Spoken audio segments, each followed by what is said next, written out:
ৰাজেন গোহাঁইৰ ভাৰতীয় জনতা পাৰ্টিৰ প্ৰতি অভূতপূৰ্ব বৰঙণি আছে আৰু দলৰ নিৰ্মাণত ৰাজেন গোহাঁই ডাঙৰীয়াই যথেষ্ট বৰঙণি আৰু অৱদান আগবঢ়াই থৈ গৈছে।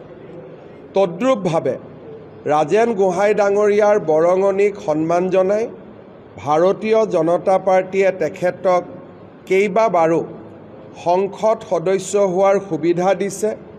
নৰেন্দ্ৰ মোদী ডাঙৰীয়াৰ কেবিনেটত কাম কৰাৰো তেখেতে সৌভাগ্য লাভ কৰিছিলে।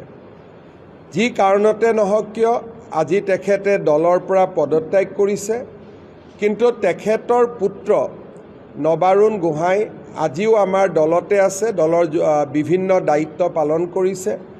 মই ভাবোঁ য'তে ৰাজেন গোহাঁই ডাঙৰীয়াই যোগদান নকৰক কিয় তেওঁৰ ৰাজনৈতিক জীৱন যাতে উজ্জ্বল হয়, ৰাজনৈতিক জীৱন যাতে আৰু অধিক সৰ্বাংগ সুন্দৰ হয়, দেশৰ বাবে, জাতিৰ বাবে, মাটিৰ বাবে যাতে তেখেতে কাম কৰি থাকিব পাৰে, তাৰ বাবে ভাৰতীয় জনতা পাৰ্টিৰ হৈ আমি তেখেতক অজস্ৰ শুভকামনা আগবঢ়াইছোঁ। ৰাজেন গোহাঁইৰ ভাৰতীয় জনতা পাৰ্টিৰ প্ৰতি অভূতপূৰ্ব বৰঙণি আছে আৰু দলৰ নিৰ্মাণত ৰাজেন গোহাঁই ডাঙৰীয়াই যথেষ্ট বৰঙণি আৰু অৱদান আগবঢ়াই থৈ গৈছে।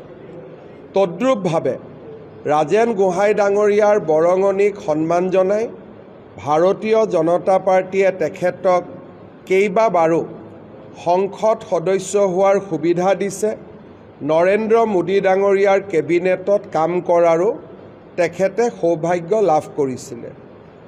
যি কাৰণতে নহওক কিয় আজি তেখেতে দলৰ পৰা পদত্যাগ কৰিছে, কিন্তু তেখেতৰ পুত্ৰ নবাৰুণ গোহাঁই আজিও আমাৰ দলতে আছে, দলৰ বিভিন্ন দায়িত্ব পালন কৰিছে। মই ভাবোঁ য'তে ৰাজেন গোহাঁই ডাঙৰীয়াই যোগদান নকৰক কিয় তেওঁৰ ৰাজনৈতিক জীৱন যাতে উজ্জ্বল হয়, ৰাজনৈতিক জীৱন যাতে আৰু অধিক সৰ্বাংগ সুন্দৰ হয়, দেশৰ বাবে, জাতিৰ বাবে, মাটিৰ বাবে যাতে তেখেতে কাম কৰি থাকিব পাৰে, তাৰ বাবে ভাৰতীয় জনতা পাৰ্টিৰ হৈ আমি তেখেতক অজস্ৰ শুভকামনা আগবঢ়াইছোঁ। ৰাজেন গোহাঁইৰ ভাৰতীয় জনতা পাৰ্টিৰ প্ৰতি অভূতপূৰ্ব বৰঙণি আছে আৰু দলৰ নিৰ্মাণত ৰাজেন গোহাঁই ডাঙৰীয়াই যথেষ্ট বৰঙণি আৰু অৱদান আগবঢ়াই থৈ গৈছে। তদ্ৰুপভাৱে ৰাজেন গোহাঁই ডাঙৰীয়াৰ বৰঙণিক সন্মান